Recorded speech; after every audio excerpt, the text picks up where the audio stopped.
दोस्तों, हर किसी के जीवन में एक ऐसा समय आता है जब वह खुद को इस दुनिया की भीड़ में अकेला पाता है और वह बिल्कुल अच्छा महसूस नहीं करता है। ऐसे में उसके दिमाग में बुरे बुरे ख्याल आते हैं और वह परेशान होने लगता है।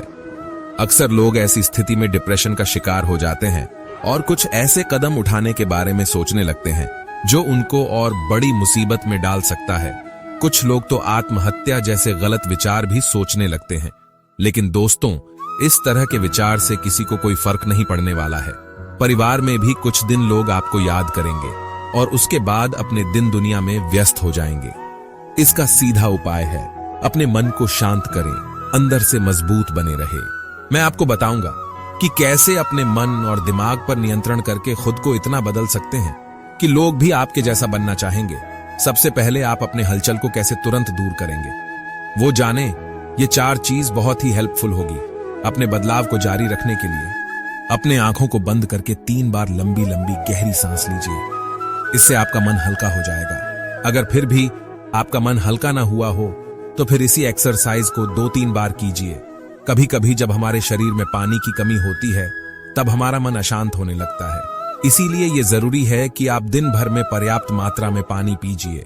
इससे आपके शरीर में अगर पानी की कमी होगी तो वह दूर हो जाएगी और आपका मन भी ठंडा हो जाएगा। चाहे कुछ भी हो जाए, कैसी भी परिस्थिति क्यों ना हो, हमेशा सकारात्मक सोचिए।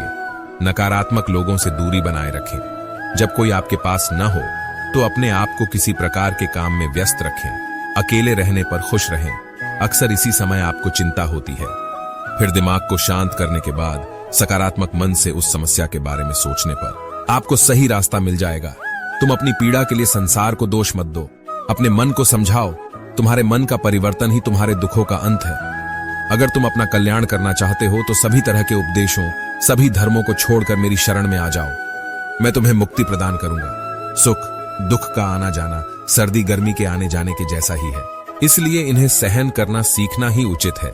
श्री कृष्णा कहते हैं, धर्म चाहे जो भी हो, अच्छे इंसान बनो। हिसाब हमारे कर्म का होगा, धर्म का नहीं। तुम्हारा मोहग्रस्त होकर अपने कर्तव्य पथ से हट जाना मूर्खता है, क्योंकि इससे ना तो तुम्हें स्वर्ग की प्राप्ति होगी और ना ही तुम्हारी कीर्ति बढ़ेगी।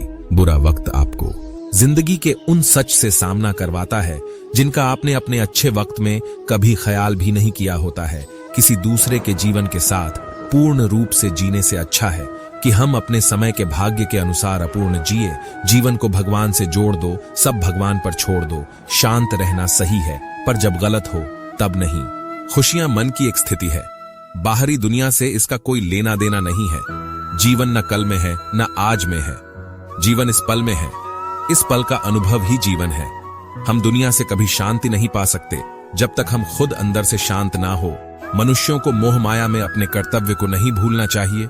मनुष्य की इच्छाएं अनंत है। यदि इच्छाएं पूरी नहीं होती तो क्रोध बढ़ता है और इच्छा पूरी होती है तो लोभ बढ़ता है। इसलिए जीवन की हर स्थिति में धैर्य बनाए रहे तथा इच्छाएं सीमित रखें। कर्मयोगी अपने मन और बुद्धि की शुद्धि के लिए ही अपने शरीर, मन, बुद्धि और इंद्रियों के साथ आसक्ति रहित होकर कर्म करते हैं। हे अर्जुन, मैं सर्वज्ञ हूं। मैं इस सृष्टि का रचनाकार हूं।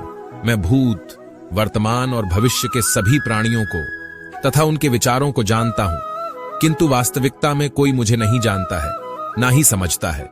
लोग कहते हैं अपनों के आगे झुक जाना चाहिए, किंतु सच बात तो यह है, जो अपने होते हैं वह कभी झुकने नहीं देते।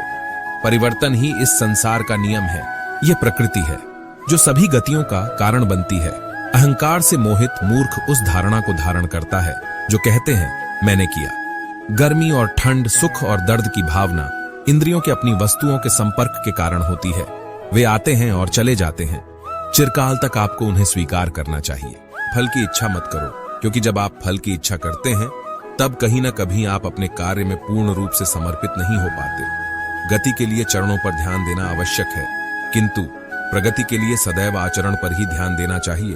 प्रकृति द्वारा निर्धारित कर्तव्य का पालन करते हुए व्यक्ति ने कोई पाप नहीं किया। जिसका मन उसके वश में नहीं है, उसके लिए उसका मन शत्रु के समान है।